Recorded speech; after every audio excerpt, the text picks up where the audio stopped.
Je me sens puissamment trollé par le destin. Tout d'abord, avant de commencer, je pense qu'il est bon de rappeler que j'ai déjà eu une expérience avec Terrence Malick, le réalisateur de The Tree of Life, le film dont on va parler aujourd'hui. En effet, je l'avais déjà vu dans La Ligne Rouge, qui est un film dont j'ai brièvement parlé dans ma première critique. Qui est nul, hein, sachez-le, pour ceux qui n'ont vu que mes plus récentes critiques. Et j'ai pas du tout aimé ce film, parce que je l'ai trouvé assez ennuyeux et sans intérêt. Et le casting de fou qu'il y a sur la jaquette du film ne le sauve pas, étant donné que 95% des acteurs qu'on va voir ne sont là que pour une apparition brève et sans intérêt. Notamment George Clooney, qui est en haut de l'affiche et qui a une apparition chronomètre en main d'à peu près 1 ou 2 minutes. En gros, le film s'est payé des vedettes pas trop chères pour qu'elles n'apparaissent pas trop longtemps, mais pour que leur nom soit mis sur la jaquette et pour attirer des gens. Donc à défaut d'être un bon film, The Film Line est au moins une bonne technique de vente. Donc il est vrai que j'avais pas trop une bonne appréciation de Terrence Malick au moment de voir ce film. Et en plus j'avais pas terriblement envie d'aller le voir, l'idée m'était pas désagréable, mais c'était pas ouf quand même. Donc c'est un film qui, je l'avoue, est parti sur de mauvaises bases. Et il se trouve que je n'ai pas aimé ce film.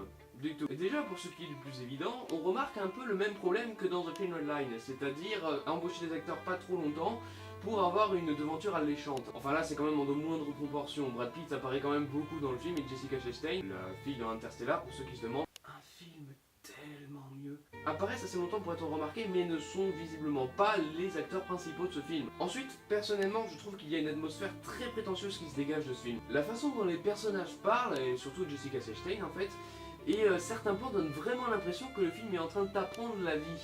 Alors qu'en fait tout ce qu'il te dit c'est qu'il faut pas frapper ses enfants, ce qui est vrai, hein, faut pas le faire. Et que dans la vie il faut essayer un maximum de faire ce qui nous plaît. Ce qui est vrai aussi. Et pendant qu'on en parle, la morale du film est pas hyper bien traitée non plus. On voit le père au début du film qui s'en veut d'avoir battu ses enfants dans le passé. Alors oui, le film est construit un peu bizarrement, j'y reviendrai après, vous inquiétez pas. Puis dans la suite du film, on le voit effectivement battre ses enfants. Et c'est tout. Je veux dire, c'est assez mal exploité quoi, on voit pas comment ça les a marqués dans le futur ou comment il y aurait pu y avoir une alternative à cette éducation. La seule chose qu'on voit effectivement, c'est que dans ce film, les enfants détestent le père. Mais qu'on m'arrête si je me trompe, mais tapez pas vos enfants sinon ils vont vous détester.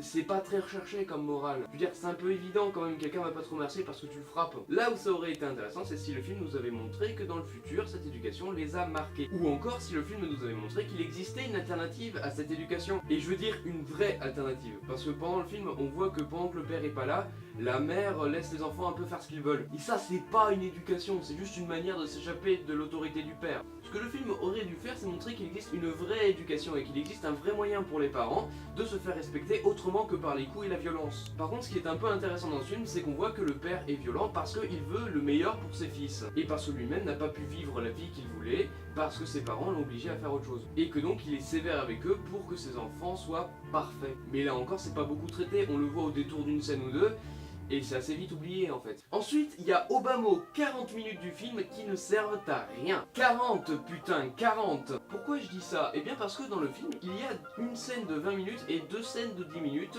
qui en fait ne font que montrer des plans de volcans, de forêts, d'océans, de dinosaures. Ouais, il y a vraiment un dinosaure dans ce film. Il apparaît 1 minute ou 2, mais il y a un dinosaure dans ce film. Et même des plans de l'espace qui sont certes très jolis, mais qui n'ont pas un grand intérêt dans l'histoire. À part un effet comique, si on imagine que c'est un générique de Doctor Who.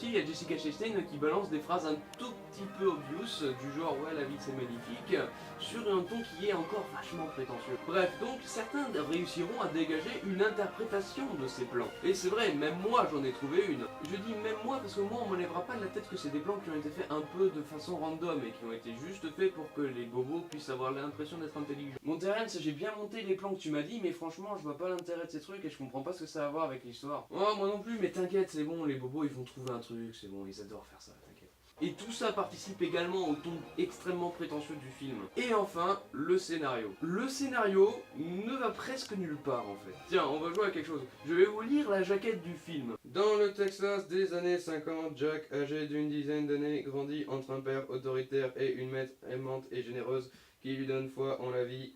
La naissance de ses deux frères l'oblige bientôt à partager cet amour inconditionnel alors qu'il affronte l'individualisme forcé d'un père obsédé par la réussite de ses enfants.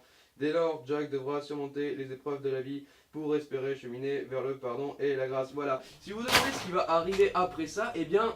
rien. Ça, c'est tout ce que vous allez voir dans le film. Tout ce qu'on va voir dans ce film, c'est des moments un peu random de la vie d'une famille américaine normale. Et des moments qui n'ont pour la plupart pas grand chose à importer et ne sont pas vraiment reliés entre eux. En gros, on voit des scènes de vie de 5 à 10 minutes qui n'ont pas forcément de rapport entre elles et qui sont pas toutes très intéressantes. Et comme je l'ai dit, ces scènes n'ont pas forcément de rapport entre elles. C'est juste des scènes random qui se suivent sans vraiment de continuité. Ce qui fait que d'une part, les situations évoluent assez rapidement sans vraiment de gradation. Exemple, d'abord il y a une scène où le père frappe un de ses enfants et où direct on s'atteint à une autre scène où l'enfant déteste son père et où il demande à Dieu de le tuer. Ce qui fait qu'on passe d'une cause à une conséquence assez extrême en fait, parce qu'on m'enlèvera pas la tête que c'est quand même un sentiment assez puissant sans vraiment de gradation. Et d'autre part, ce qui fait que le film n'a pas vraiment de but en fait. Tout ce qu'on voit en fait, c'est des scènes qui ne cherchent pas à développer une intrigue. Des scènes qui n'existent que parce qu'elles existent en fait. Et c'est en partie ça qui me fait penser que le film se passe dans le souvenir des parents. Là il est important que je parle de la structure du film.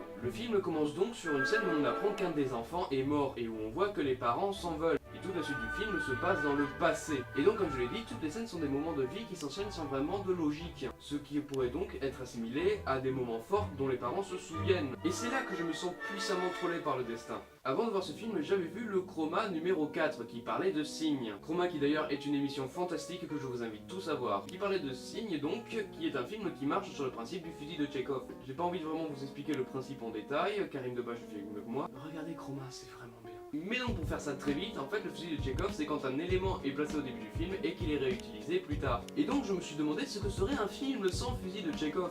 Un film où les éléments ne seraient justifiés que par leur propre existence et non pour développer une intrigue. Et c'est exactement ce que ce film fait. Chaque scène que vous allez voir n'a que pour but sa propre existence et n'a pas pour but de développer une intrigue. Car ce sont des scènes de souvenirs, ce sont des moments forts dont les parents se rappellent et qui ne sont pas forcément liés entre eux. En fait récemment j'ai vu la vidéo d'y penser sur la mémoire et sur les souvenirs et ça m'a rappelé un peu ce film. Parce que dans cette vidéo il dit que les souvenirs sont quelque chose de vague et qui sont attachés à une émotion. Et c'est ce que ce film fait, il raconte des souvenirs qui sont liés à une émotion de manière discontinue et vague. Ce qui fait vraiment que ça donne l'impression d'être situé dans des souvenirs. Et quelque chose dont je vais pas parler, c'est le côté assez réaliste du film. C'est-à-dire que tout le côté artificiel du film a été enlevé. Par exemple, la réalisation est un peu comme celle d'Hippocrate ou de la loi du marché, c'est-à-dire qu'elle est filmée un peu comme avec une caméra amateur. Les plans ne sont pas forcément travaillés, la caméra bouge un peu de manière anarchique, ce qui donne vraiment l'impression que c'est vu du point de vue d'une personne ou d'une caméra amateur. Et encore une fois, ça renforce cet aspect de souvenir parce que c'est sûrement comment les parents s'en rappellent, du point de vue de leur propre vision. Et encore autre chose, le film n'utilise pas de musique extra-digétique. Toutes les musiques qu'on entend dans le film sont situées dans le canon de l'intrigue, ce qui encore une fois enlève le côté artificiel de l'histoire. Donc du coup vous allez me dire, c'est quelque chose d'assez inédit et que tu voulais voir, donc tu as aimé ce film en fait. Bah non, parce qu'en fait le résultat de tout ça, c'est que le film ne va nulle part en fait. Déjà parce que comme je l'ai dit au début du film, on apprend que les parents apprennent que l'un de leurs fils est mort. Et on attend que ça soit développé quelque part dans le film et que ce ne soit pas laissé en plan comme ça. Mais comme je l'ai dit, c'est comme ça que part l'intrigue et c'est par ce sentiment fort que commencent les souvenirs des parents. Et c'est bien dommage parce que ça aurait pu apporter à la critique des parents violents. Si on avait vu que l'éducation du père l'a tellement traumatisé qu'il en est venu à mettre fin à ses jours, ça aurait pu apporter à cette critique. Et c'est le cas de toutes les autres scènes, puisqu'elles n'ont pour but que leur propre existence et pas l'achèvement d'une intrigue. Ce sont des souvenirs, ils n'ont pas de but. C'est quelque chose d'émotionnel, c'est quelque chose dont on se souvient. Et quelque part en soi, c'est assez original, mais du coup, ça ne va nulle part. Et la deuxième conséquence de ça, c'est que le film est assez ennuyeux. La plupart des scènes qui nous sont montrées sont assez légères niveau intérêt et péripéties. Donc le résultat de tout ça, c'est que pendant 2 heures, on regarde un film assez prétentieux, assez long, assez ennuyeux, avec une réalisation un peu anarchique et des scènes vachement what the fuck, pour que tout ça ne mène à rien. Donc non, je n'ai pas aimé ce film. Mais au moins j'apprécie l'initiative de faire un film où les éléments qui y sont présents ne sont pas là pour développer une intrigue, mais sont justifiés par leur propre existence. Et j'ai envie de dire, c'est déjà ça. Donc voilà, cette critique de The Tree of Life est terminée. J'espère qu'elle vous aura plu, et je vous dis à bientôt pour de nouvelles critiques. Ciao.